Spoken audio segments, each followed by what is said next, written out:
সালাতে দোয়া কবুল হয়। সালাতে দোয়া কবুলের 3 জায়গা।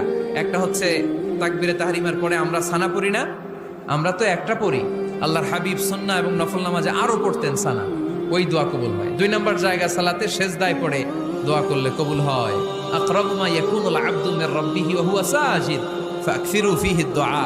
বান্দা যখন সেজদায় লুটিয়ে পড়ে বান্দা আল্লাহর সবচেয়ে কাছে চলে যায়। কিন্তু বিশ্বনবী বলে সেজদাটা তোমার রবের কুদরতি পায়ের উপরে পড়েছে। সেজদায় পড়ে দোয়া করেন। সালাম ফিরানোর আগে বিশ্বনবী দোয়া করতেন, লা ইউসাল্লিমান্না আহাদুকুম হাত্তা ইয়াতাআওয়াযা মিন আরবা'a।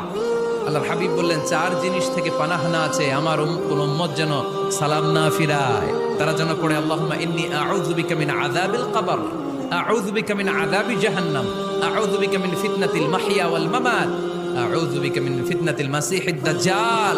আল্লাহ কবরের আযাব থেকে বাঁচাও, আল্লাহ জাহান্নামের আগুন থেকে বাঁচাও।